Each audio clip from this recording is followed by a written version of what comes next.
Olá, meus caros amigos, aqui quem fala é Lucas Alves, começando mais um Papo Sacro Cast. E hoje temos um convidado ilustre que já é de casa aqui do canal, o professor Carlos Nogueira. Por favor, se apresente, professor. Bom, sou, sou professor de tomismo, né? Tradutor, creio que sou filósofo, o de sempre. Tenho vários livros publicados e hoje vamos falar do último livro meu, que está exatamente em campanha de financiamento coletivo. Né? Certamente o Lucas vai pôr aí na descrição o link para a campanha. Bom, Com certeza. estou à sua disposição, Lucas. Perfeito. Professor, é um calhamaço de livro. Eu vi o livro, eu vi a foto, eu vi os assuntos que vão ser tratados. Eu achei muito interessante que o senhor vai abordar até a questão daquele serial killer aqui brasileiro, Lázaro. Sim, Eu achei muito Lázaro. interessante isso. Vamos esboçar um pouco sobre esse assunto. Professor, antes eu queria perguntar de onde surgiu a ideia de fazer mais uma obra como essa? Olha, não é difícil entender, nem explicar. Eu, eu sou o arrimo de minha família, tenho um filho, apesar da idade, tenho um filho jovem, né, que tá para entrar na faculdade, eu sou o chefe da família, sou eu quem sustento a família com 85%, sei lá. Por outro lado, dada a idade, dado o desgaste que este corpo mortal sofreu durante minha vida, eu tenho a saúde muito frágil, tá certo? Então, nem sempre eu posso escrever livros longos, como, por exemplo, as minhas duas gramáticas da Arte do Belo, todos os três têm 600 páginas, tá? E outros que eu ainda estou por escrever, um deles ainda lançarei esse ano, e mais tarde falamos dele. Então, neste tempo, no entanto, eu não consigo ficar parado na defesa do tomismo contra as ideias adversárias dele, do tomismo e, particularmente, da realeza social de Cristo. Né? São, digamos, meus dois cavalos de batalha. Então, não podendo eu escrever os maiores livros, os livros de 600, 700, como direi, o meu próximo livro terá 1000 páginas. Tá? E o que eu faço? Eu defendo o tomismo e a realeza social de Cristo no meu blog Estudos Tomistas, tá certo? Contra ideias adversas, ou ainda fazendo apresentação de livros alheios, tá certo? Ou nos meus cursos. Eu tenho vários cursos online, muitos gratuitos, muitos pagos, e dentre os pagos de maior fôlego são a Escola Tomista, de 5 anos, e uma História Tomista da Filosofia, de 2 anos e meio, 3 anos. Ainda estou gravando. Os 5 anos da Escola Tomista eu já os gravei em 265 aulas. Então, não podendo eu, então, lançar este livro que eu vou lançar em seguida, depois, no final deste ano, livro de 1.900, 1000 páginas, porque estava trabalhando muito e estava com a saúde debilitada, eu, ao longo do tempo, escrevi vários artigos mais ou menos longos, vários opúsculos mais ou menos longos, desde opúsculos de 3 páginas até opúsculos de 110 páginas. Então, pressionado por amigos, lança. O que eu fiz? Comecei a reunir tudo que eu tinha escrito, apresentação de livros, escritos de disputa. Veja o título do livro. No fragor da batalha, a disputa nossa de cada dia. Ou seja, eu quase não passei um dia sem disputar com alguém. E disputa aqui, entenda-se, não no sentido de polêmica, mas de disputa no sentido tomista. Né? É uma disputácio. Né? Reuni tudo, 60% joguei ao lixo, tá certo? E os 40% restantes, então, eu reuni neste livro, que tem 512 páginas, tá certo? Ficou bem maior do que eu planejava originalmente. E, como eu disse, tem um dos opúsculos tem 110 páginas, né? Além do mais, eu abro 2 apêndices no final do livro para publicar 2 alunos meus que tinham escrito excelentes opúsculos. E, como eu estou velho, não vou ficar para semente, eu tenho de começar a passar o bastão, tá certo? Para os alunos. Então, eu os publico já, até para estimulá-los a manter-se na vida de estudos e manter-se na linha reta, direita do tomismo, né? Tá certo? Então, é isso. Das 512 páginas, umas 60 ou 50, não lembro bem, são desses 2 alunos, tá certo? É uma forma de dar força e de começar a passar o bastão, porque depois de 1 ou 2, 3 livros mais que eu escrevo, eu vou parar, né? Eu já não aguento mais, estou muito cansado, né? Realmente a saúde é bastante débil, bastante frágil. Está na hora de parar também e passar o bastão, né? Tá certo? Agora é com vocês. Eu tenho um desses alunos, desses 2, já fez das 265 aulas da escola tomista, já cursou umas 260, faltam 5 para ele terminar. Ou seja, é disciplinado, né? O outro é mais recente, mas ambos são excelentes e há outros, né? Só sucede apenas que estes escreveram excelentes opúsculos, né? Então, eu lhes dei essa oportunidade. É a primeira publicação deles num livro, junto comigo. Como o livro há de vender razoavelmente, eles ficarão algo conhecidos, o que os pressionará a permanecer no bom caminho, né? No bom caminho tomista, com humildade e com dedicação, com seriedade, estudo sério, continuado e sem saltos bruscos, né? Você tem de seguir a ordem das disciplinas. É isso, mestre. O resto, fico à disposição das suas perguntas, né? Perfeito. O senhor pode ter certeza de uma coisa, além desses nobres alunos que o senhor tem, que o senhor publicou as obras deles, os opúsculos dele, existem muitos outros no Brasil que o senhor teve uma parcela significativa de influência, professor. Então, o senhor é uma bênção para o tomismo brasileiro. Muito obrigado. Deus lhe paz. Amém. Professor, o livro seria direcionado para quem? Para já estudantes do tomismo? Ou a linguagem é muito rebuscada? Os termos filosóficos? Olha, eu uso a linguagem tomista, a linguagem tomista, ela é universal, tá certo? Eu sempre defendi que, sempre que possível, devemos seguir a São Tomás também em letra, quanto à letra, tá certo? Então, há ali conceitos filosóficos, teológicos, etc. Mas, evidentemente, este livro é mais fácil que o da Arte do Belo, tá certo? O da Arte do Belo é um livro de alta complexidade. Nele eu estabeleço uma nova ciência prática, tá certo? A ciência da arte do belo, e me requereu aprofundamentos grandes, sem o que eu não estabeleceria a nova ciência, tá certo? Estabelecer uma ciência não é uma brincadeira.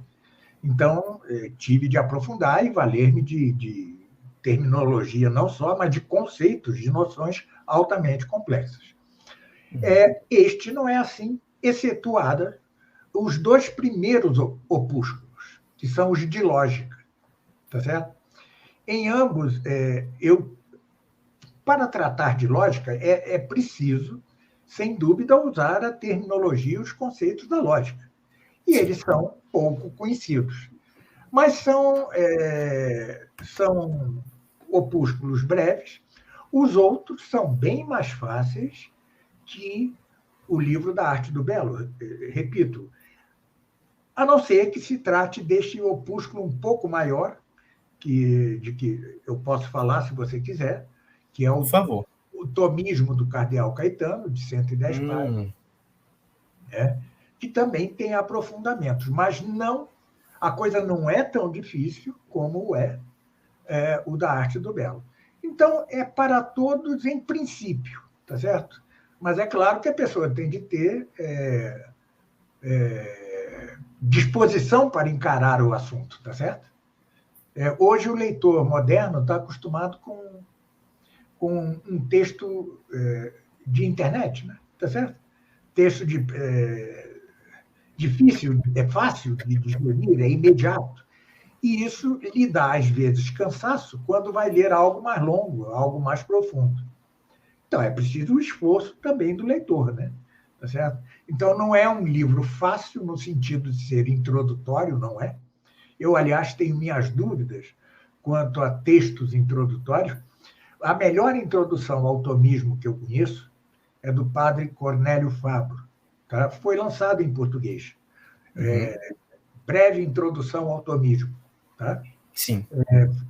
Eu revisei a tradução, tá? ou traduzi, já não recordo. É um livro excelente, mas não é fácil, entendeu? Ele é introdutório, você precisa de algo introdutório para o introdutório, né? Porque,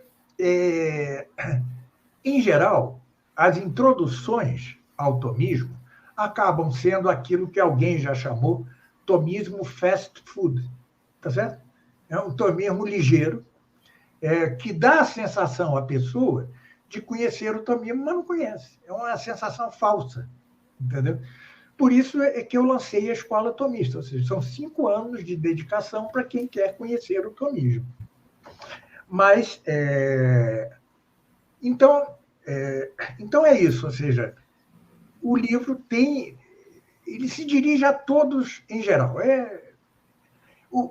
Um grande tomista já disse o seguinte: hoje em dia, você tem de lançar a rede. O que cair é peixe, tá certo? Ou seja, antigamente, quando havia faculdades católicas, universidades católicas, colégios católicos, etc., etc., você direcionava para esses alunos, tá certo? Hoje em dia, as universidades católicas já não são católicas. Só de nome. Só de nome. Então, você lança a rede. Quem cair é peixe, tá certo? Quem cair é peixe. Mas, sem dúvida, é um livro bem mais fácil que o da Arte do Belo. Claro que menos fácil, por outro lado, que as gramáticas. As gramáticas são mais fáceis, porque são gramáticas, né? Sim. Tá? Tenho para mim, professor, que qualquer tipo de estudo sério da boa filosofia não vai ser fácil. Não existe um meio assim, toma aqui uma introdução para você compreender bem algum conceito da filosofia aristotélica, tomista, etc. Não existe um conceito, uma ideia fácil. Eu acho que a solução tá difícil, continua lendo, vai procurando dicionários de filosofia, vai lendo outros autores, vai conversando com pessoas que sabem mais sobre o assunto, e uma hora você faz suas anotações é importante nesse quesito, e uma hora você vai desenrolar, mas também ter paciência. Por exemplo, o senhor proporcionou 5 anos de aula para gente. Não é assistir uma aula e achar que vai saber tudo do tomismo, ou ler uma obra e já querer escrever textos no Facebook, etc. Não, é aquela humildade de saber, estou estudando. Olha, vários alunos meus me escrevem assim: professor, eu entendo o que o senhor diz, mas não consigo decorar e repetir. Eu digo, eu também não. Eu era assim, ou seja, você no início, a memória é como que um órgão elástico. Quanto você mais usa, mais, tá certo? Por outro lado, ele pensa que entendeu. Não, ele começou a entender. Porque o dia que ele entender perfeitamente, ele decora. Entendeu? Sim. Eu, por experiência própria, né, eu me converti ao catolicismo em 1998, tá certo? Em 2004, 2005, 2006, já não recordo. Comecei a minha vida pública de escrever publicamente e tal, até que me dei conta de que meu tomismo era horroroso. Porque eu tinha a miragem do autodidatismo, tá certo? E veja que eu não era católico, não era tomista e tal, mas eu sempre tive uma grande disciplina para o estudo, tá certo? Eu sempre fui um estudioso. Mas meu tomismo era horrível, até que eu encontrei um mestre, tá certo? Esse mestre me ordenou a cabeça. Eu, durante 5 anos, não fiz senão lê-lo e repetir o que ele dizia. Eu me dizia, eu sou o papagaio dele. Depois, aí sim, eu começo a dar meus voos próprios. Posso divergir aqui ou ali dele e tal, não há nenhum problema nisso, isso é normal. Santo Tomás mesmo, o Santo Tomás maduro nega várias coisas que o Santo Tomás jovem disse, ou seja, é assim mesmo. Mas foram 5 anos de disciplina férrea. Eu ainda tinha saúde razoável, então eu era capaz de estudar. Como eu disse, eu tenho grande capacidade de estudo, né? E de me abstrair das coisas do mundo. Então, eu às vezes estudava 8 horas por dia, assim, seguida, né? Não parava.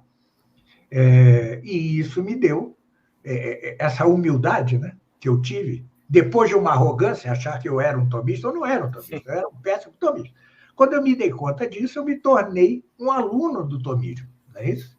E depois de 5 anos, aí sim eu comecei a dar meus passos, lancei o primeiro livro. Hoje eu já tenho, não sei se vocês veem daí, tem Consigo ver. os bustos ali, né? Sim. Do lado são meus livros, olha ali, tá certo? Então já é uma quantidade razoável, tá certo? Vejam que eu comecei tarde, né? Eu só me converto aos 48 anos, né?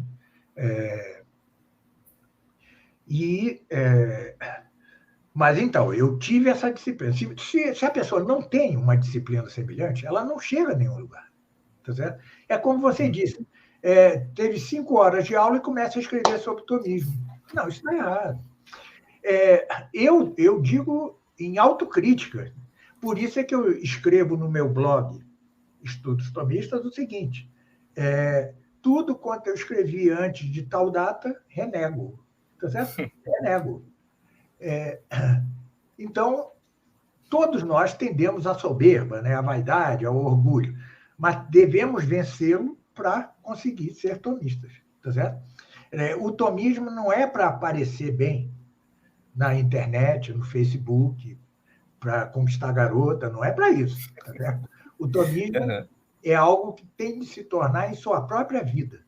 Tá certo? A sua vida é tomista. Tá certo? E para isso requer afastar-se das distrações do mundo, embora eu também diga, por outro lado, que sempre se deve ouvir uma boa música clássica, ver um bom filme e tal, porque senão o espírito se esgarça, né? Se estiola. Mas isso moderadamente, né? Moderadamente, e centrar a vida no estudo. Perfeito. Aliás, uma só coisa: tomista não é só aquele que escreve. Tá certo? O que seria do tomismo se só fossem tomistas os que escrevessem? Não, é preciso leitores tomistas. Tá certo? Então, que a pessoa não consiga escrever um texto, tudo bem. Se ele entendeu o tomismo, já é grande coisa.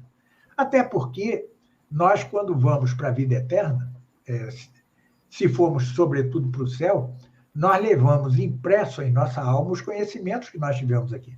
Tá certo? E isso, de algum modo, tem importância na mesma vida eterna. Tá certo? Claro que é uma importância secundaríssima, porque o que importa quanto à vida eterna é mais você conhecerá a Deus na vida eterna, se mais o amou. Tá certo? Na Terra, o que importa é amar a Deus. Mas também o conhecimento que você tem aqui de Deus vai, como eu digo a expressão, como vincos na alma, né? São vincos na alma. Né? Então, não necessariamente você precisa escrever. Tá certo?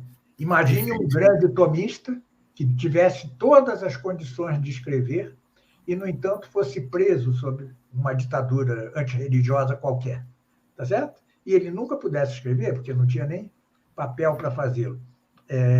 E morresse. Ou seja, ele foi um tomista. Tá certo? Ele foi um tomista, perfeitamente, foi um tomista provavelmente muito bom. Tomista por viver o tomismo. Perfeito, gostei dessa frase. Professor, eu me interessei muito pela questão que o senhor falou sobre Cardeal Caetano. O senhor pode falar um pouquinho sobre o que o senhor escreveu? Um dia, uns amigos que têm a editora Contra Errores, tá? Me convidaram. Grande Lucas. Hein? Grande O Lucas Aquino. Lucas e o Pablo Cánovas, né? Sim, sim. São os dois. Então, me pediram que eu fizesse a apresentação da tradução do comentário do Cardeal Caetano ao Doente e da Essência, que é de Santo Tomás, tá certo? E eu pensei, me deu medo. Por que me deu medo? Porque eu tremi. Eu sempre tive críticas, não à política. A política do Cardeal Caetano é surpreendentemente maravilhosa, mas, metafisicamente, eu sempre me afastei do Cardeal Caetano. E, no entanto, o Cardeal Caetano é considerado o comentador de Santo Tomás por excelência. Quando o Leão XIII lança a edição leonina das obras de Santo Tomás, as obras completas de Santo Tomás, ele anexou o comentário do Cardeal Caetano à Suma Teológica. Tá certo? Veja que prestígio. Um Papa, o Papa que faz voltar o tomismo, né, e, de fato, o Cardeal Caetano, por sua história, por tudo, é uma glória da Igreja. Tá certo? É uma glória da Igreja. Ele teve grande influência, mesmo não tendo comparecido, já tinha morrido, no Concílio de Trento, né? Teve grande importância. Então, é uma glória da Igreja e é considerado o comentador por excelência de Santo Tomás. Tá certo? A maioria dos tomistas segue ao Cardeal Caetano. Tá certo? E eu não me sinto seguidor dele. Então eu disse, bom, eu não posso mentir, né? Não posso mentir na apresentação. Aí eu lhes disse aos dois, bom, eu vou aceitar, mas vai ser crítico, tá certo? E eu vou ter de escrever muito, porque senão minha crítica será leviana. E assim foi feito. Neste livro são 110 páginas. Essa foi a apresentação do livro, eles me cederam para publicar neste livro, tá certo? A editora Contra Errores tem pouca divulgação, pouca difusão, então a maioria das pessoas não leu esta minha apresentação, tá certo? Então eles cederam para que eu fiquei muito agradecido, né? Eu também não recebi nada pela apresentação, né? Ou seja, trabalho gratuito, mas é nessas horas que a gente quase morre de fome aqui, porque eu estou fazendo uma coisa difícil e tal, e sem receber nada. Mas então, e o que eu mostro é que o título do opúsculo longo é O Tomismo do Cardeal Caetano. Eu dou uma mini biografia dele, uma notícia biográfica, né? Mostro como glória da Igreja, como um estandarte do tomismo, né? Mas depois eu sou forçado a criticá-lo em tudo quanto ao metafísico, tá certo? Eu não falo do teológico, embora, obviamente, falhas no metafísico impliquem insuficiências no teológico, como se dá, por exemplo, com o padre Garrigou Lagrange, mas no metafísico. No político, não, ele é excelente. Eu digo que de 1500 até hoje, houve 4 tomistas bons na política. 4. Ou 5, no máximo. E ele é um deles, tá certo? Mas porque são os poucos que defendem a doutrina de Santo Tomás, que é também a doutrina da Igreja, ou seja, a realeza social de Cristo, tá certo? Bem, então é altamente crítico do ângulo metafísico, tá certo? Mas como eu procedi no texto? Eu primeiro expus o assunto do ângulo que eu considero o tomismo correto, tá certo? Expus. E depois fui mostrando como ele falha nisso neste livro mesmo que eu estava apresentando, tá certo? Perfeito. Mas eu não fui leviano, eu não comecei criticando. Eu primeiro expus o que eu julgo ser o tomismo verdadeiro, quanto à universalização metafísica, para depois criticá-lo pontualmente, né? Ponto a ponto, tá certo? Então, é um texto escrito, aliás, eu sempre uso nas grandes obras, nas minhas obras de mais de 600 páginas, o nós de modéstia, né? Eu não uso eu. Neste não, como são textos de combate, eu uso eu o tempo inteiro, tá certo? São textos de disputa e pequenos, tá certo? Porque ninguém aguenta um sujeito, um filósofo, escrevendo eu, durante 600 páginas, né? É insuportável. Mas o nós de modéstia é o que usava Santo Tomás, mas às vezes escorregava também um eu. Bem, então é isso, ou seja, mas é um verdadeiro aprofundamento meu doutrinário, tá certo? Verdadeiramente há um aprofundamento, ou seja, esses textos, eles contêm aprofundamentos, e este, sobretudo este, tem muito. Embora, em outro opúsculo, que antecede a este na ordem lá do livro, tá certo? Chamado Se a Teologia Sagrada Fornece Princípios a Demais Ciências, ali é onde eu mais ouso, é meu escrito mais ousado desde todos os tempos. Tem 30 páginas, em que eu, pedindo 1000 desculpas, divirjo de Santo Tomás, tá certo? Divirjo de Santo Tomás num pontozinho, tá certo? Com toda a vênia devida, né? É o mestre. Divirjo dele e de todos os tomistas. Ou seja, é um ponto muito particular. Enfim, é isso, né? Esses dois aprofundam muito minha doutrina. Também há outro, que se chama A Babel da Taxonomia, ou Como Desclassificar as Espécies, que é biológico, tá certo? Em que eu aprofundo muito algo que eu falo no livro da Arte do Belo sobre as espécies, tá certo? As espécies de animais. Também trato detidamente num longo apêndice. Não é longo apêndice, não. Num outro texto da datação radiocarbônica, coisas que estão em meu domínio pleno, porque eu me formei em arqueologia. Tá? Eu sou arqueólogo, né? Eu nunca pratiquei, mas sou arqueólogo. Então, Caramba, eu não sabia, professor. Então, eu sei falar bem, eu sei falar com propriedade das questões de datação, por carbono 14, etc, etc. Então, eu aprofundo toda esta parte, coisa que eu já faço na escola tomista. No livro, eu aprofundo ainda mais. Eu tomo uma aula da escola tomista, transcrevo, melhoro e acrescento coisas que eu não digo lá, tá certo? No finalzinho, há o apêndice da falibilidade da datação radiocarbônica, né? Tá certo? Estou entendendo. O senhor já adiantou uma... O senhor me escuta bem? Sim. Pronto. O senhor até adiantou uma próxima pergunta, que era qual desses capítulos seria o mais disputado, mais controverso. O senhor já tratou desses dois, né? Não, mas são todos disputados. Né? Na parte política, que é grande, tá? Ali eu brigo com todo mundo.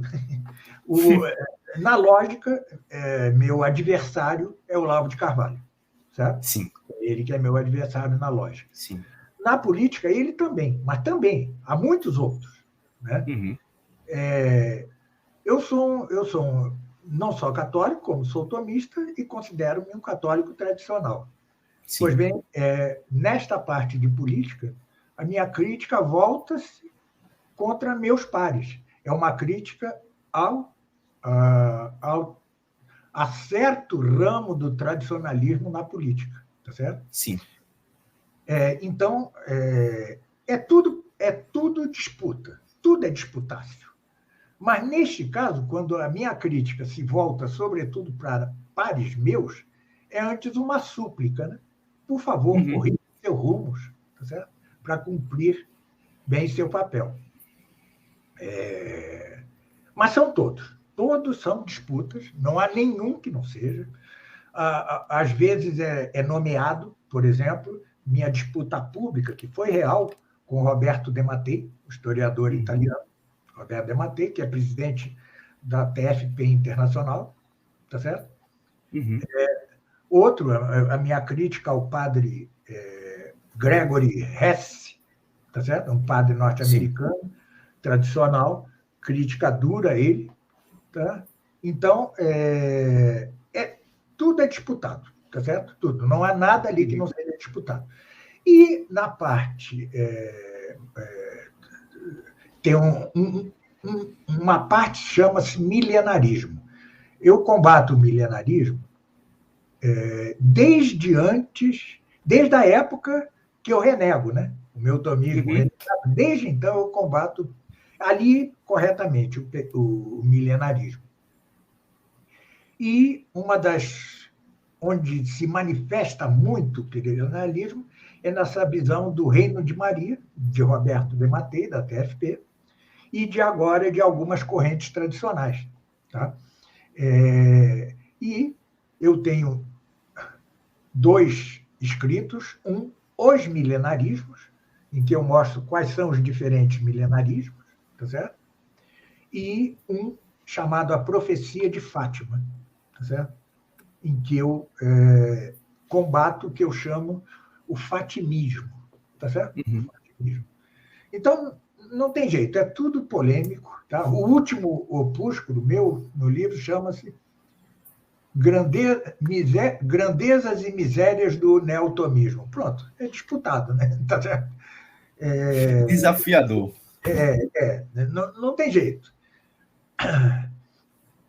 Então, ele é único. E o engraçado é que, apesar da variedade de temas, tá certo? Como diz o apresentador do livro, é o meu amigo Daniel Scherer, autor Sim. de A Raiz Antitomista da Modernidade Filosófica e A Metafísica da Revolução, Pressuposto do Liberalismo. Né? Eu digo que é o primeiro filósofo que eu conheço com menos de 50 anos. Né? Tá certo? Ele começou aos 30, ele é um prodígio, e é meu amigo. Bem, ele diz, é impressionante, porque você vai desde a classificação das espécies até Lula, passando por Biden, passando por... É uma variedade de assuntos, e, no entanto, quem o ler, eu tenho certeza que vai notar um fio condutor, tá certo? Um fio Uhum. condutor, tá? A vantagem desse tipo de livro é que pode interessar a diversas pessoas. Né? Alguém tem mais interesse na parte da biologia? Está lá. Alguém tem mais interesse na parte da política? Está lá. Alguém tem interesse na parte da lógica, na parte do milenarismo, na parte do tomismo? Está lá.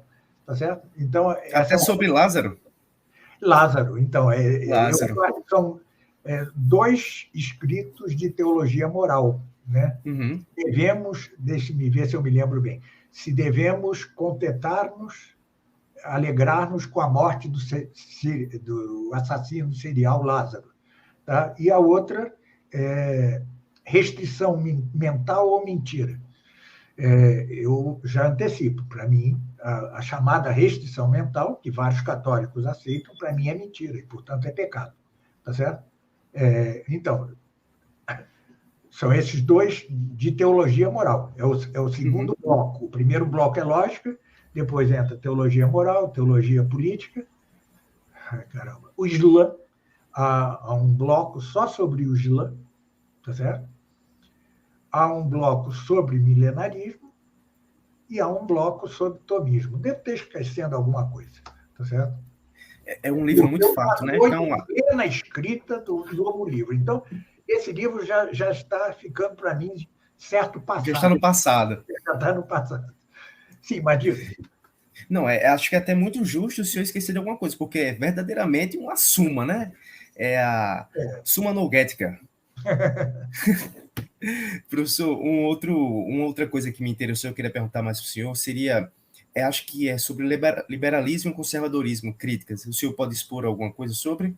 Então, na parte de política, a minha crítica é exatamente ao liberal conservadorismo, Sim. ou o que as pessoas chamam conservadorismo ou direitismo, tá certo? Uhum. Eu mostro ali que o conservadorismo é liberal, é só uma Uhum. das vertentes do liberalismo, e critico a penetração do conservadorismo no âmbito do catolicismo tradicional, tá certo? a influência é uma ideologia, a ponto de esquecer-se que uma coisa é votar num candidato, outra apoiá-lo, aderir a ele, tá Sim. certo? Foi o caso de Bolsonaro, tá certo?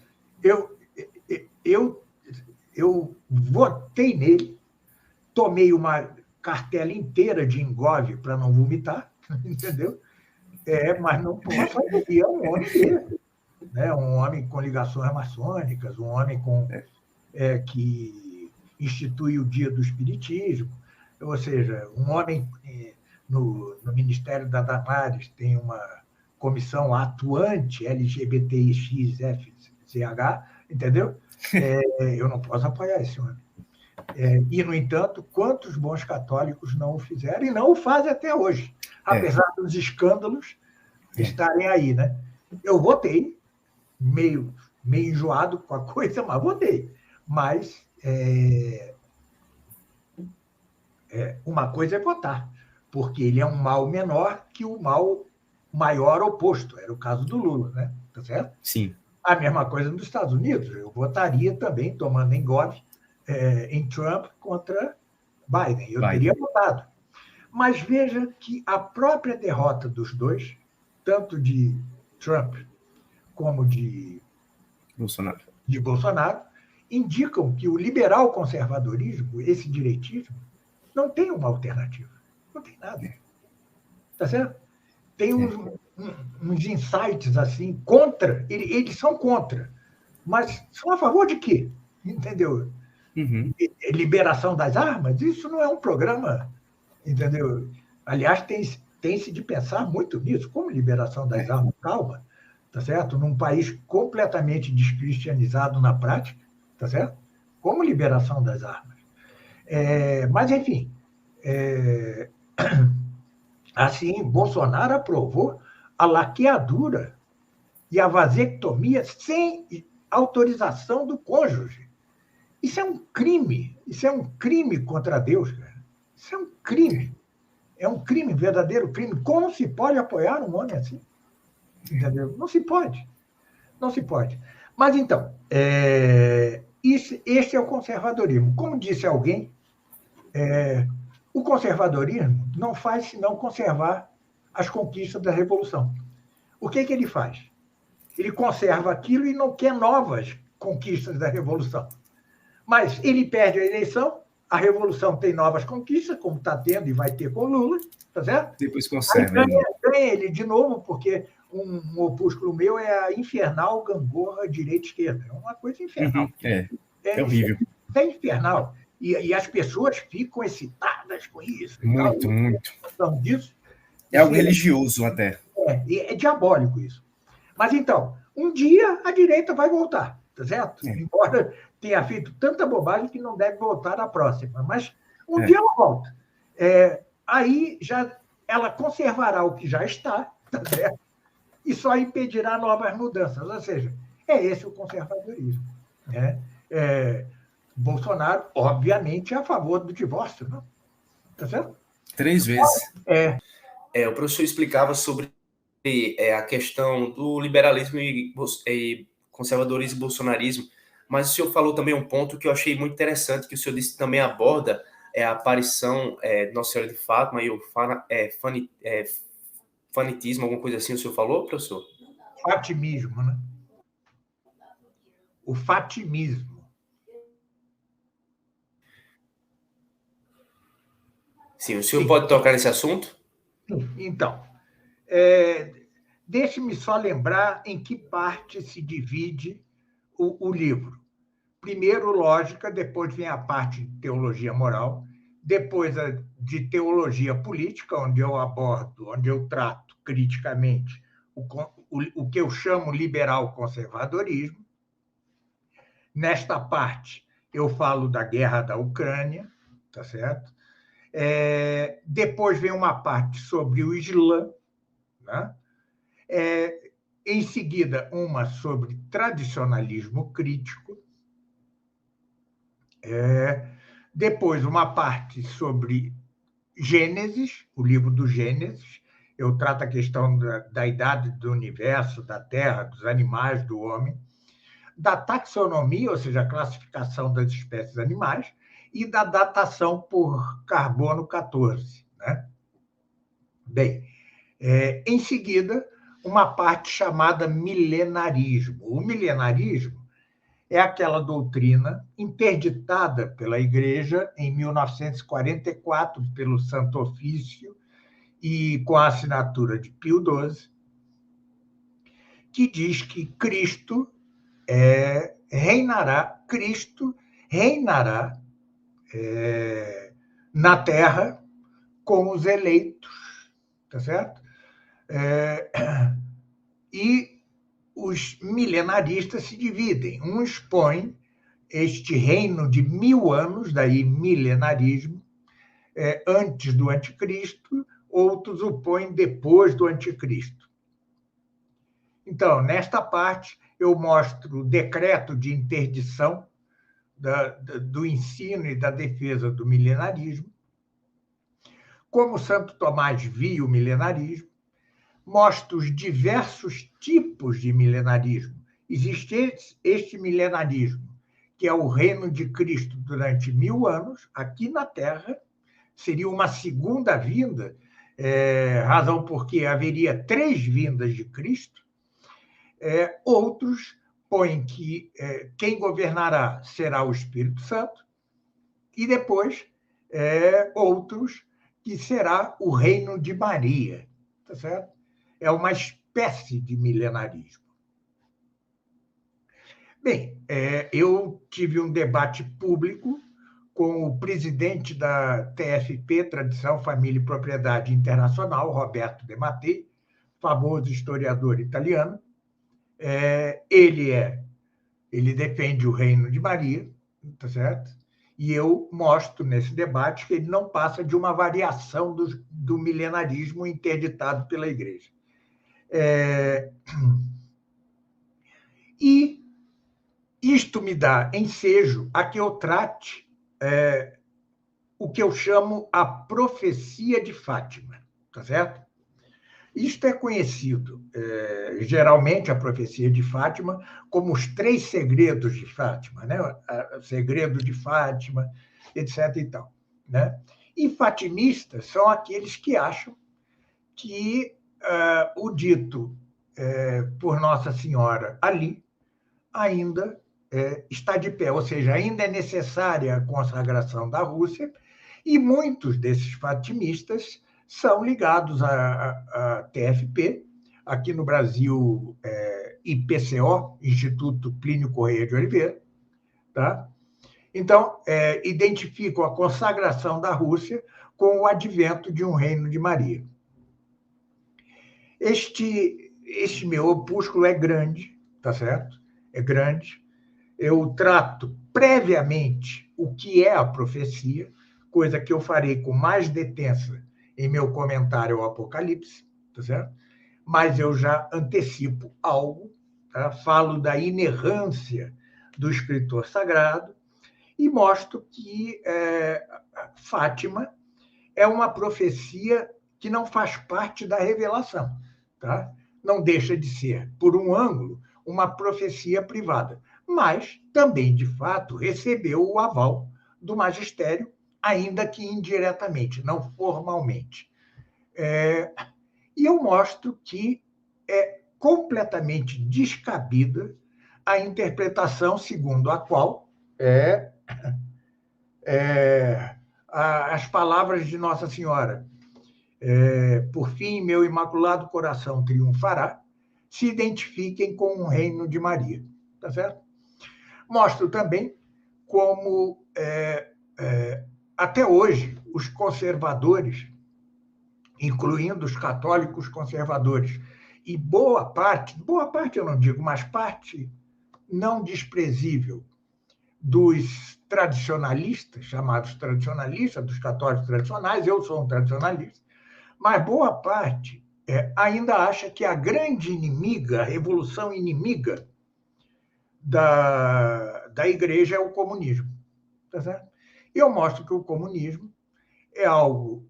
isso eu já tinha falado antes, na parte sobre política, né? Na crítica ao conservadorismo. Mas mostro aqui que o comunismo é uma revolução decadente e que a revolução hoje, não só majoritária no mundo, mas vitoriosa, tá? Vitoriosa em todo o Ocidente e parte do Oriente, por exemplo, em Israel, é o que eu chamo revolução marcosiana ou sado-libertina. Sado, do Marquês de Sade, que foi o primeiro revolucionário libertino, né? E libertinismo já se entende o que seja. É o que domina hoje, com as legislações que existem no mundo. Não é tanto a questão do aborto, porque o aborto é aceito por todas as revoluções. Foi aceito pelo liberalismo, foi aceito pelo comunismo e é aceito por essa nova. Mas é toda a divisão da sociedade verticalmente. Enquanto o comunismo divide a sociedade, o marxismo divide a sociedade em classes econômicas horizontais, proletariado, lumpenproletariado, proletariado, burguesia, tá certo? Temos aí divisão econômica da sociedade por classes socioeconômicas. No marcosianismo ou sado-liberalismo, divide-se verticalmente a sociedade. Ou seja, são mulheres contra homens, independentemente de serem ricos ou pobres.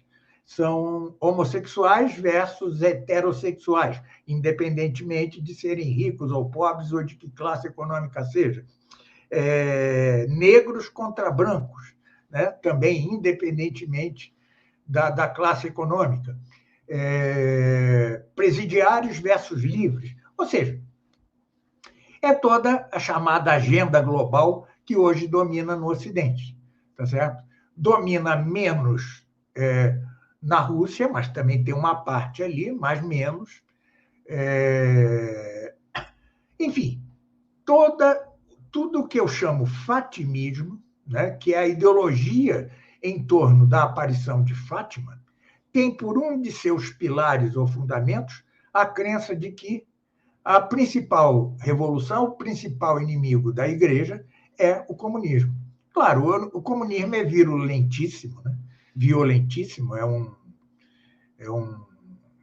uma excrescência humana, mas o fato é que ele hoje se reduz a poucos redutos, alguns absolutamente decadentes, como Cuba, tá certo? Como Nicarágua, outros caricatos, como a Coreia do Norte, tá certo? A China, nós temos um híbrido, um Estado comunista ou comunistizante, mas uma economia hipercapitalista, tá certo? Hipercapitalista, da qual a China não pode retroceder. E na Rússia, nós temos algo desta revolução, da Revolução Marcosiana, mas também coisas que contrariam essa revolução, né? Por exemplo, a proibição por parte de Putin da pornografia na internet, tá certo?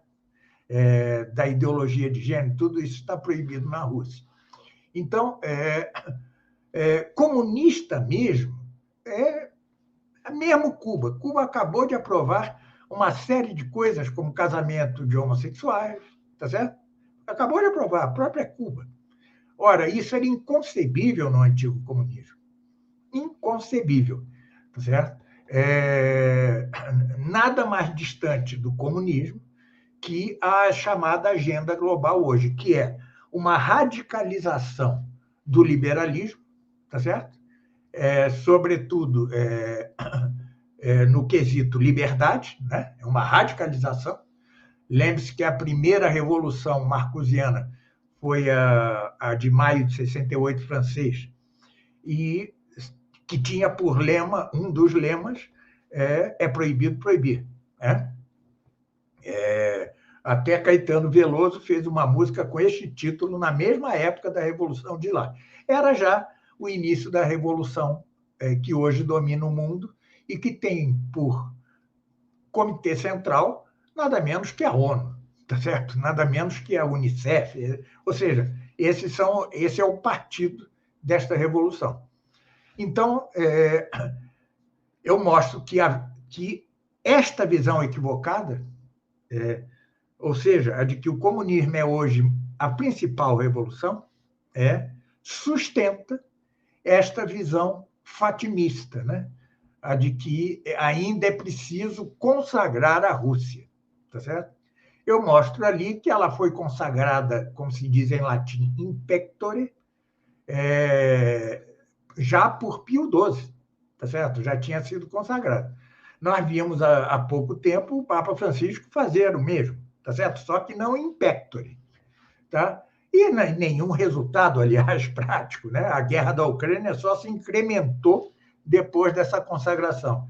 Ou seja, eu mostro que a consagração era algo provisório, relativo à Segunda Guerra Mundial, e nada mais. Tá certo? Mas tudo isso é um complexo texto longo, tá? Que tem aí. Diga. Pode continuar. Bom, pode ficar à vontade. Então, esta parte de milenarismos termina com este texto chamado A Profecia de Fátima. Depois vem uma parte chamada tomismo, tá certo? Onde os artigos que estão ali, os textos que estão ali, de tamanho muito variado, são 4. O primeiro, eu dou uma lista de termos e expressões de Santo Tomás, uma lista para tradutores, tá? Termos latinos que devem ser deixados como tais, ou que devem ser traduzidos desta ou daquela maneira, e não como é a bagunça hoje. Com efeito, as traduções para o português brasileiro, eu não sei em Portugal, para o português brasileiro da Suma Teológica, são uma verdadeira tragédia linguística teológica, né? São uma tragédia, todas. Não há uma tradução boa para o português. E, em grande parte, porque os tradutores modernos se julgam livres para escrever o que quiser. Como é que funciona a cabeça do tradutor moderno e mau? Ele lê o texto, entende a seu modo e escreve a seu modo, tá certo? Quando não é isso, você tem que ser fiel palavra a palavra, sobretudo em textos teológicos e filosóficos. E pelo desconhecimento também desconhecimento da terminologia tomista e de seu significado. Você ainda está aí, Lucas? Bem, depois tem um texto muito polêmico, se a teologia fornece princípios a demais ciências, em que eu ouso divergir de um ponto, não só de todos os tomistas, mas do próprio Santo Tomás.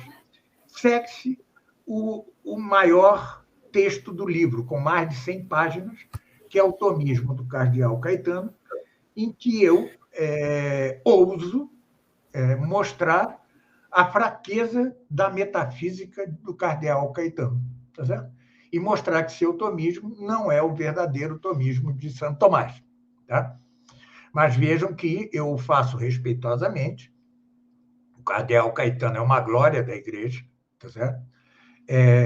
Sempre foi considerado o comentador por excelência de Santo Tomás, né? E eu mostro que, pelo menos no âmbito da metafísica, não é assim, tá certo? São mais de 100 páginas de texto denso. E termino a minha parte do livro com um artigo chamado O Neotomismo, ou seja, aquele começado na época de Leão XIII, Suas Grandezas, Suas Misérias. Tá? Depois vem os já referidos apêndices de alunos meus. Dão cerca de 60 páginas das 512 páginas que o livro tem.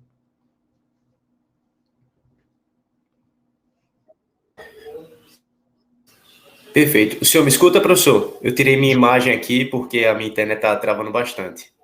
Tá, escuto bem. Aí poderia estar atrapalhando a concentração do pessoal. Pronto.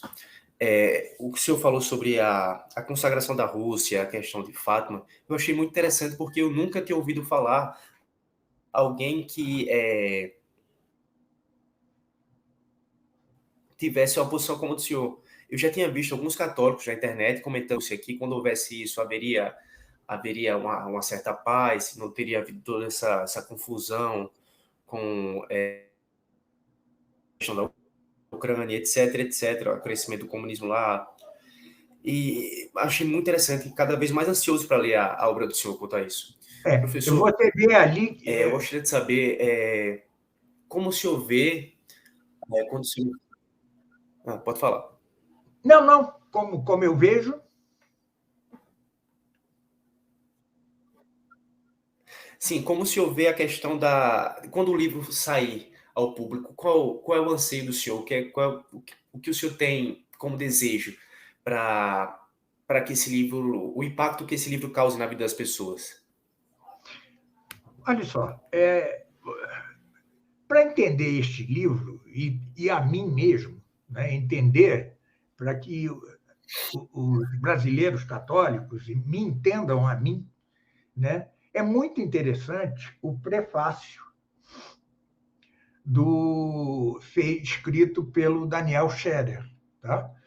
Eu acho que eu já referi isso na parte passada, né, o autor da Raiz Antitomista da Modernidade Filosófica e da Metafísica da Revolução. Bem, foi meu aluno, hoje é meu grande amigo, e, para mim, vai ser o grande tomista brasileiro. Ele tem menos de 40 anos, ou tem 40 anos. Ele começou de um modo inaudito a ser filósofo aos 30. Né? Platão dizia que filósofo só se faz depois dos 50. Ele começou bem cedo, bem cedo. Meu primeiro livro eu publiquei aos 64 anos. Tá? Bom, e ele diz ali, embora Carlos Nogueira se declare católico, tradicionalista e tomista, é uma voz única, é ele, tá certo? Ele, eu falo realmente em nome próprio, tá certo? Então, o que eu espero na recepção do livro é justamente isso, ou seja, que me vejam como um sujeito, como alguém que filosofa, teologa, tá certo? E que, embora seja católico, tradicionalista e tomista, é ele mesmo, eu sou eu mesmo. Né? Eu não estou falando em nome coletivo, ou seja, em nome de uma coletividade, eu estou falando em nome de mim mesmo. E vejam que eu sou um tomista de quase estrita observância, tá certo? Mas, ao mesmo tempo, eu sempre disse, e digo repito, neste texto sobre o tomismo do cardeal Caetano, que Santo Tomás progrediu durante sua vida, progrediu intelectualmente. Né? Uma coisa é o Santo Tomás jovem, outra coisa é o Santo Tomás sênior. Sou capaz de aqui e ali divergir de Santo Tomás, como faço no já referido opúsculo sobre se a teologia fornece princípios às demais ciências. Né? E, sobretudo, bato-me muito contra os tomistas, né, em geral. Adiro mais ao padre Álvaro Calderón, argentino, que, para mim, é o maior dos tomistas, mas também com ele tenho certas divergências, como se verá no próprio livro. Então, hoje em dia, dada a polarização dentro do catolicismo entre diversas correntes, tá? Mesmo dentro do tradicionalismo, há vários tradicionalismos, né? Mesmo dentro de um só movimento tradicionalista, há vários tradicionalismos, né? É que é inconveniente. Bom, as pessoas tendem a procurar num autor a que grupo ele se filia. Eu não me filio a nenhum. Tá certo? Já me filiei, já há 6 anos que, ou seja, a partir do momento em que eu comecei a lançar livros, né, coincidiu com o meu afastamento de todo e qualquer grupo constituído, falo em nome próprio, né, e gostaria que me lessem assim, como a um sujeito que fala em nome próprio, conquanto seja, repito, católico, tradicionalista e tomista, né? Mas eu não falo em nome de um grupo, de uma corrente, senão em nome daquilo que eu considero ser a verdade. E que não só considero, para mim é de fato a verdade, porque se eu tivesse dúvida, eu não a defenderia. Eu acho que isso restaura, no âmbito do intelectual, certa sanidade mental, tá certo? Porque hoje o que vemos são, por exemplo, jovens que de repente se tornam católicos tradicionais, né? E repetem mantras sem saber o que são, o que prejudica o próprio tradicionalismo. E isto é facilitado por esse ambiente promíscuo que é a internet. A internet nos dá 1000 vantagens, mas ao mesmo tempo é promíscua, né? É como se fosse um grande mercado em que todo mundo pode vender suas mercadorias. Isso é um problema. Por isso, aliás, é que já de alguns anos para cá, mesmo em redes sociais, eu só anuncio meus livros, publico quadros bonitos, filmes, etc., e deixo as disputas filosófico-teológicas para o âmbito do livresco, para o âmbito do livro, tirando deste meio nada idôneo para isso, que são as redes sociais. É o que eu espero, tá certo? Não espero mais nada, mas o verbo esperar tem 1000 matizes significativos, né? Eu espero no sentido de eu quero, eu desejo isso. Agora, se eu tenho esperança de que isso aconteça, já não o sei. Com a crise de autoridade e de doutrina dentro da igreja, tá certo? A ausência de um pastor que conduza o conjunto dos católicos, né? Junto com a internet, onde todo mundo se sente filósofo e teólogo, sem estar preparado para tal, a coisa... Na igreja sempre houve embates, sempre. Nunca deixou de haver, né? Lembremos que, por exemplo, a questão da Imaculada Conceição. No outro dia, escreveu meu rapaz dizendo como é que Santo Tomás, um homem tão inteligente, foi capaz de duvidar da Imaculada Conceição. Eu disse, meu filho, não só ele. A Diocese de Roma, ou seja, Roma, não celebrava a festividade da Imaculada. São Bernardo de Claraval, que é considerado o principal teólogo mariano, escreveu ao Papa pedindo-lhe que interditasse a celebração da Imaculada. Também descriam da Imaculada Santo Alberto Magno, também São Boaventura, um franciscano mariano. Santo Tomás era marianíssimo, e, no entanto, eles estavam errados, tá certo? Então, enquanto a igreja não decreta certas coisas infalivelmente, há espaço para debates, né? Mas, para que se entre verdadeiramente dentro de uma disputa, a disputa nossa de cada dia, é preciso que você tenha efetivos conhecimentos, tanto filosóficos, lógicos, desde a filosofia racional até a metafísica, e teológicos, da teologia sagrada, da sacra doutrina. Sem isso, nós vemos esse espetáculo um pouco circo de horrores, né? Da internet.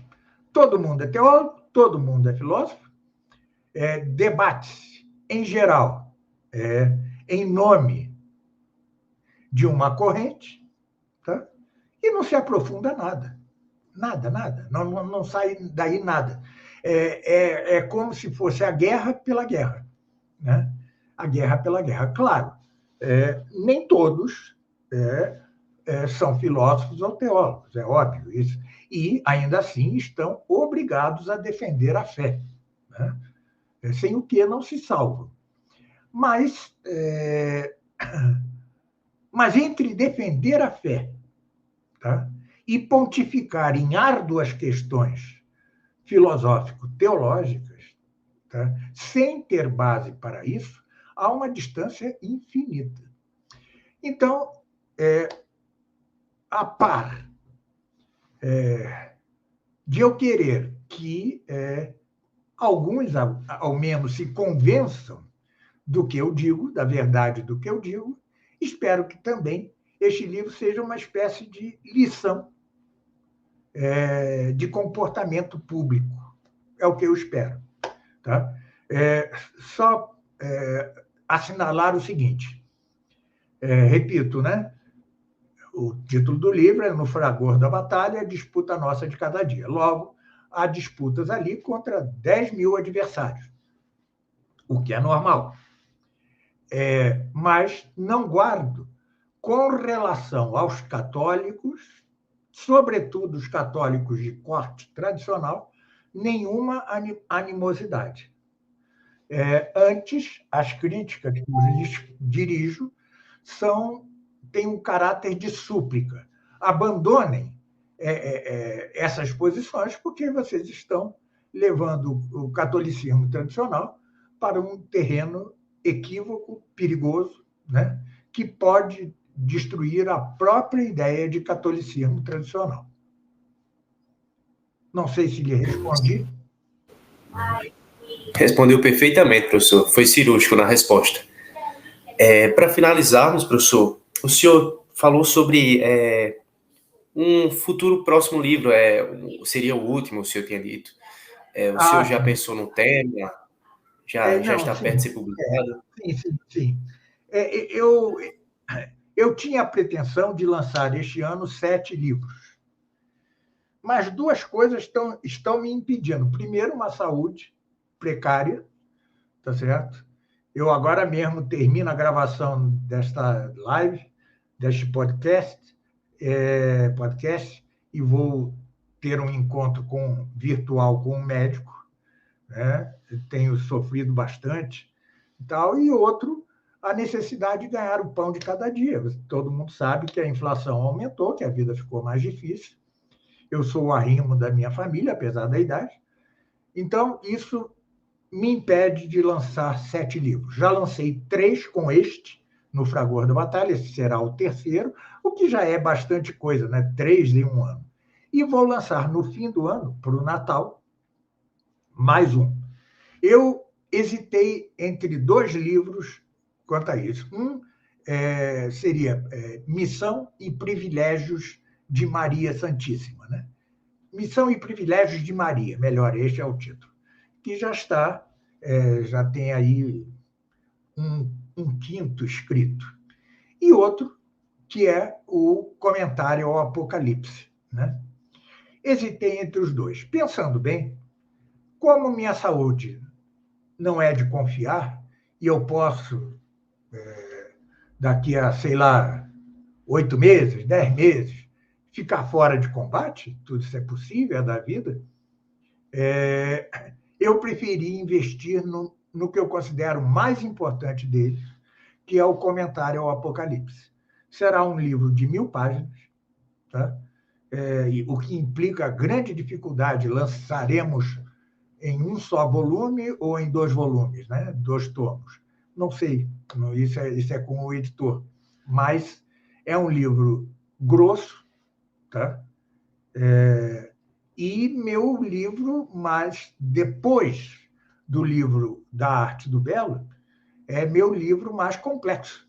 Tá? Complexo não de ser difícil de entender. Curiosamente, ele é mais fácil de entender que muitos outros livros meus, incluindo da Arte do Belo.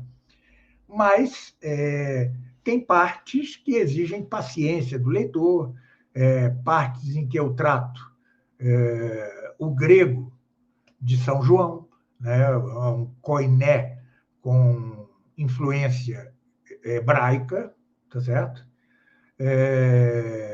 E aí exige, eu até no prefácio, eu digo, o leitor que não quiser ler essas 80 páginas de gramática grega,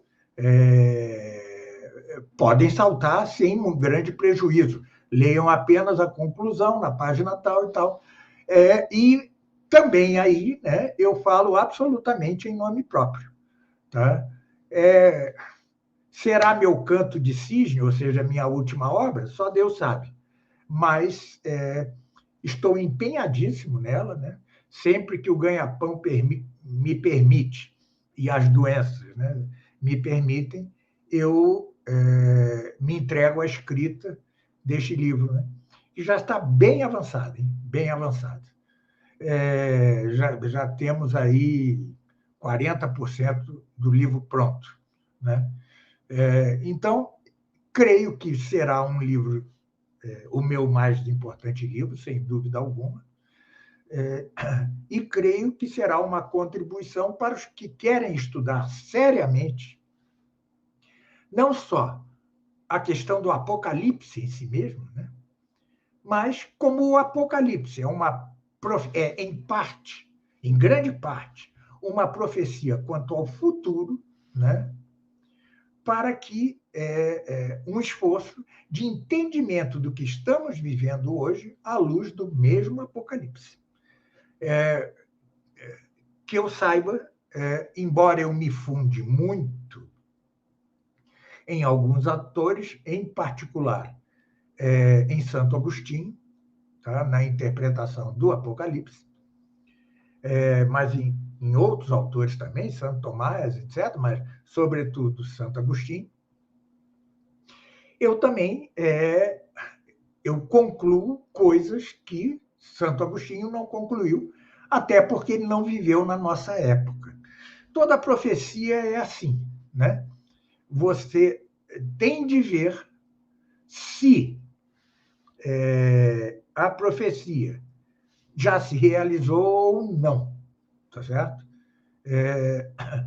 E na época de Santo Tomás, de Santo Agostinho, o principal evento profetizado ali não se havia cumprido, tá certo? Então, cabe ao exegeta não só entender perfeitamente, o mais perfeitamente possível, um texto tão complexo como é o Apocalipse, com uma simbologia fechada, cerrada, né? Como aplicá-lo à realidade. Afinal, de lá para cá, já temos 2000 anos de história. Não é possível que a profecia das profecias não nos diga nada a respeito do que estamos vivendo hoje. Então, é isto, né? É um trabalho, eu tive meu grego era malíssimo, tá certo? Eu tive de me aprofundar no grego e na koiné, tá certo? Um pouquinho, né? Em hebraico. Li eu já nem sei calcular quantos livros, porque este livro eu estou planejando e escrevendo, entre planejamento e escrevendo, foi o primeiro livro que eu planejei lançar, né? E, no entanto, já lancei um monte de livros e ele ainda não foi lançado. Então, vocês veem que eu estou tendo um cuidado máximo, porque o assunto é tão delicado, tão importante, e eu, como leigo, né? Hoje em dia a igreja já não autoriza nem desautoriza a escrita de nada, tá certo? Eu precisaria, em tempos mais normais da igreja, eu precisaria de autorização do magistério da igreja. Então, tudo isso me leva a ter um cuidado máximo, tá certo? Em não dizer nada que seja aventuroso, aventuresco, né? Não é uma aventura minha, é resultado de um estudo abrangentíssimo deste livro, que foi o mais comentado de todos da Bíblia. Não houve livro tão comentado como o Apocalipse, né? Então, é um esforço longo que, se Deus quiser, se materializará no fim deste ano. Amém. Se Deus o queira, vai sim, e vai vir muitos outros, em nome de Jesus Cristo. E para finalizar, quem foi que disse que tomista não pode ser literato, né, professor? O professor também tem um livro chamado Tomissões, e é um livro de poesia, professor? Não, deixe-me explicar. Eu sempre fui literato, eu escrevia literatura, poesia, contos, romances, sempre fiz isso. Quando eu me converti ao cristianismo, ao catolicismo, à igreja, eu olhei para trás e vi que tudo aquilo não era bom. Podia ser formalmente interessante, mas o conteúdo não era bom. Então, joguei fora, simplesmente joguei fora. Não sobrou nada, não tem nada. Depois de ter me convertido, e antes de mergulhar no tomismo, no aristotelismo, no platonismo, no agostinismo, ou paralelamente a ele, eu estava no início ainda, eu ainda escrevia certas coisas. Na verdade, são contos e pequenos haikais. Haikais são poemas, de certa forma, poética japonesa, tá? Adaptada às línguas ocidentais. Tá? E eu fiz isso durante alguns meses, mas já estava muito envolvido com o tomismo, e o tomismo é ciumento, é zeloso. Ele não dá espaço para mais nada. O que fiz eu? Guardei esses textos, tá? Que tem muito de autobiográfico, guardei esses textos e ficaram na gaveta do HD, né? Impresso, tinha impresso, imprimido, etc. Até que o grande tomista, que é Daniel Scherer, resolveu lançar um romance dele, chamado Entre Capelas e Tabernas. Excelente, magnífico livro, né? E conversando com ele, eu disse, por que eu não lanço também aquelas bobaginhas, né? E, com efeito, deu um livrinho de 110 páginas, repleto de imagens, ele é muito bonito, é pequeno, formato pequeno, um livro de 10 páginas, que foi lançado pela mesma editora, as Edições Santo Tomás, junto com o romance de Daniel Scherer. Tá certo? E é isso, né? Eu é que inventei essa bobagem de quem diz que tomista não pode escrever literatura, para ser o mote da campanha de financiamento dos 2 livros, do de Daniel e o meu. Mas é algo episódico, né? Está aí, né? Eu gosto muito do livrinho, gosto mesmo, de verdade. Tenho recebido bons retornos, né? Mas não tenho nada, assim, não tenho nenhuma expectativa quanto a ele. Gosto muito, mas não tenho nenhuma expectativa como eu tenho com meus livros filosófico-teológicos, né? Mas foi um prazer publicar, realmente, junto com o excelente romance de Daniel. Foi um prazer, para mim foi agradável, né? Eu gosto de ver o livrinho assim, dou para amigos, para familiares, etc. E é isso, nada mais que isso. Tá? Não pretendo ser escritor literário, né? Não pretendo, nem tenho tempo de vida para isso, nem o tomismo realmente é muito absorvente, né? Quando eu tinha uma saúde mais perfeita, eu estudava muito, muito, são horas e horas de estudo,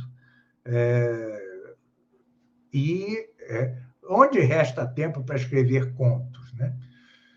Esses são pequenos, o livro é de pequenos contos, tá certo? 2 maiorzinhos, outros pequenos. Por isso, no título está assim, um orvalho de contos, né? Orvalho é aquela chuva fininha, né? É isso. Não tem grandes ambições, né? O Marcel, da Edições Santo Tomás, me estimulou também a publicar e eu publiquei. E pronto. Nada mais que isso. Tenho certeza que é uma pérola. Tô ansioso para ler. Eu tinha visto quando o senhor postou, o senhor tinha dito na última gravação nossa que ia escrever um livro como esse, também o Daniel ia lançar um livro de ficção, e fiquei muito empolgado, porque eu queria ver uma obra desse estilo diferente que eu gosto. Eu comecei a entrar no mundo da literatura, e eu queria ver sobre a lente de pessoas tomistas também. Então, eu estou muito ansioso para ler esse tipo de obra, até um pouco mais suave, para talvez até relaxar um pouco mais a alma de tanto estudo. Exato. Como eu sempre digo, sem ceder às distrações do mundo, é preciso, de vez em quando, ver um bom filme, ler um bom livro de poesia, né? Ouvir uma boa sinfonia, porque senão o espírito se esgarça, né? Se estiola, né? Então, mas, na minha idade, nesta corrida contra o tempo, que é a escrita de meus livros, isso se reduz, eu não vou ficar para semente, né? Então, eu já não tenho tempo mesmo, mas fique isso como um testemunho de uma fase de minha vida e ponto.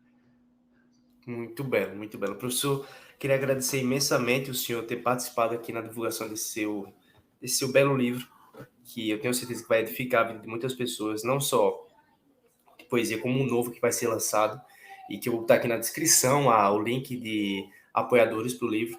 E não só tem esse livro na editora de Edições São Tomás, tem outras obras do professor, o Paper Ético, a Arthur Belo.